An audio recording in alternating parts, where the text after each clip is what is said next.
અતિથિગણ, મારા વાલા ભાઈ બહેનો, આજનો મારો વિષય છે દીકરી વિશે.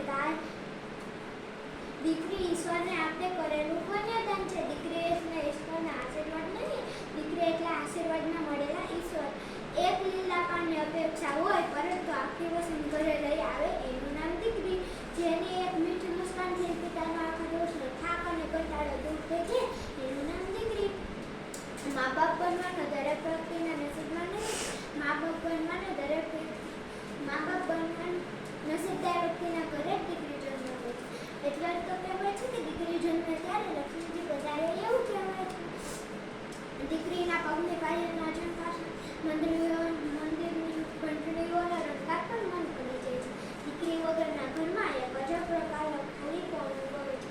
માતા પિતા કે ભાઈ વચ્ચે ઝઘડો કે મન દુઃખ થાય ત્યારે દીકરી મધ્યસ્થીનું કાર્ય કરી સમાધાન કરાવે છે. દીકરીને સવાઈમાં કહેવાય છે દીકરી માતાની જેમ પિતાની સાર સંભાળ રાખે છે. જો રાવણને દીકરી હોત તો સીતાનો હરણ ન કર્યો. દીકરી મા બાપનો શ્વાસ છે, જે લીધા વગર પણ ચાલતું નથી, સમય આવે ત્યારે જોયા વગર પણ ચાલતું નથી.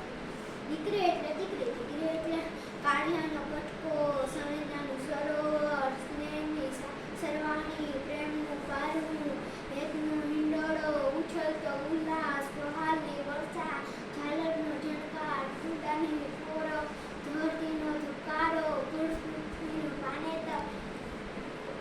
દીકરી એટલે સૃષ્ટિનો શણગાર. પ્રાચીન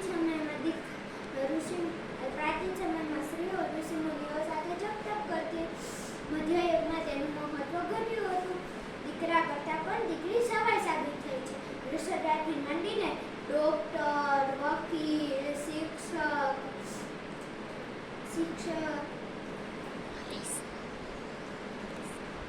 અને પાયલટ બની અવકાશમાં ઉડતી થઈ ગઈ છે આ દીકરી. આજ મને કોઈ એવો તો વ્યવસાય બતાવો કે જેમાં દીકરી ન હોય.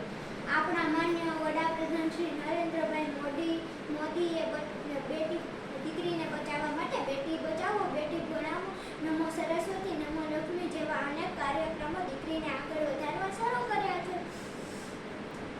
દીકરી સંસારને જાય, પિતાને અગ્નિ સંસ્કાર દેવામાં પણ પાછળ નથી પડતી.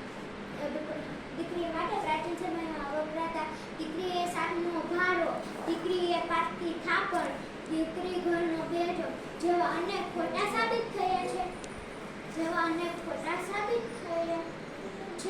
એટલે જ કહું છું કે તમારી દીકરીને હંમેશા ખુશ રાખો, ખૂબ બહાલ કરો, તેની દરેક ઈચ્છા પૂર્ણ કરો. હું તે એટલું જ કહીશ કે દીકરી